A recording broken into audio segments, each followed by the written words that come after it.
Hey everyone, and welcome to another segment on the bench. Today I'm going to bring you my ultimate emerger. It's one of my favorite flies here. We get some finicky trout when they get a little stubborn, they're not eating dry flies. You'll want to switch to emergers. That'll usually get the job done for you. And here's a great little pattern that's been very good for me. We're going to start with a S10 Gamakatsu. It's a short nymph hook. It's basically a light wire. Looks like a lot of standard dry fly hooks you see out there. You can use a curved nymph hook if you like. This one works fine. You're going to change that to the size, whatever hatch you're trying to imitate. Be using some tan A-dot thread. The tail, I'm going to be using some gold Z-Lon, and I'll mark that with just a little black felt tip marker. The body, we'll be using some Borden's Hairtron. This is in golden brown. That's been around a long time. I really like using that for a lot of my subsurface flies. And Perdigon body iridescent copper for the rib. The wing, we'll be using some ice wing fiber and pearl UV. And on top of that, we'll be using some coastal deer hair. Nice short tips, nice kind of little bit thicker hair that'll got some buoyancy to keep it up in the surface. So great little fly pattern. I'll get a hook in the vise and tie one of these little rascals up. Starter. We'll lay a thread base on our shank, as we always do. We'll come in here with a little bit of our Z-Lon. And I'll take, that's actually too much. That's a good point right there. We got to divide that about half. There. Don't get it too thick. Just want to show you that. There we go. That's about right.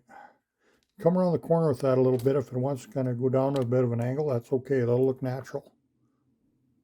And I just mark a couple little segments on there with my felt marker. Trim that about the length of the body thereabouts. Makes a nice little shuck. Trailing shuck's very important on emerger patterns, I think. And we'll come in here with our copper, Perdigon copper here for the rib. That tied down around the corner. Put a ½ inch in here. I'm going to be using my Norvise. Put this dubbing on. I like how it leaves the fibers. It's a reason I bought a Norvise really was just how it dubs. You get the fibers off the thread the way I like it. Nice buggy. And that Antron is a ticket when it's wet.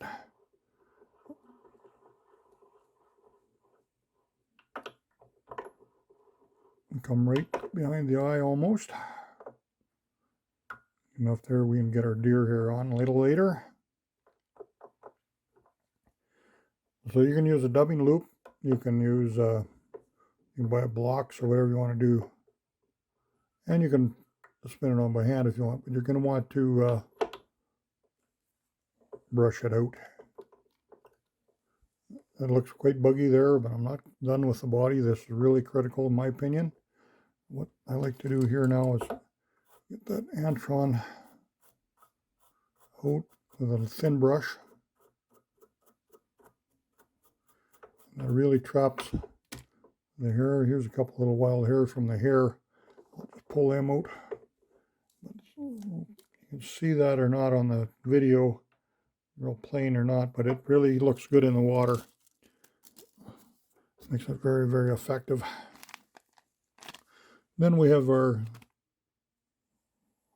ice wing fiber. I'll grab a little more in here.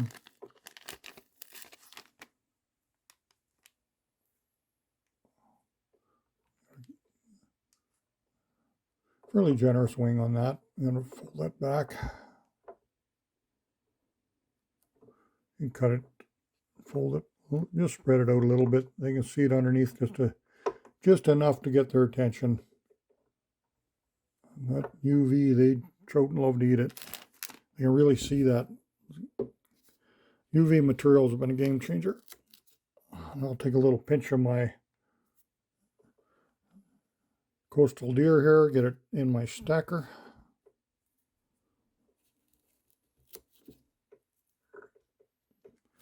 Get another little pinch, it didn't quite get enough there. I want enough to keep this floating.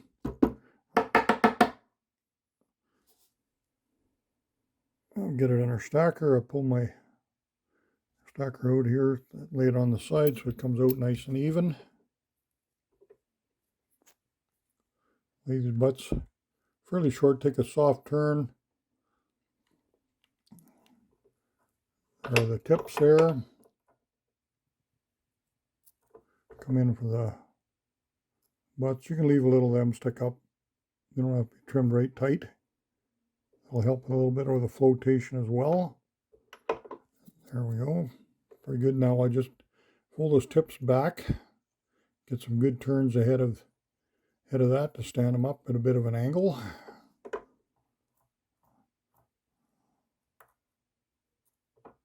There. Looks good from underneath. So the fish are going to see. Just a little longer one there. You can take a Mattarelli whip finish if you want. Whip finish whatever you wish, but I'm going to use just half-inch tool. Take a couple turns. Put that on ahead. And that little whip finish. And there you go. It's not a hard fly to tie to get used to it. You can tie it in a lot of different sizes. Of course, you're going to get a really small. This is in a 12, which is pretty big for a lot of hatches out there, but it's not difficult to tie smaller sizes. So there you go, my little ultimate emerger. All the best to you with this one on the water. I know it's going to be successful for you as well. So thanks again for watching. We'll catch you again real soon.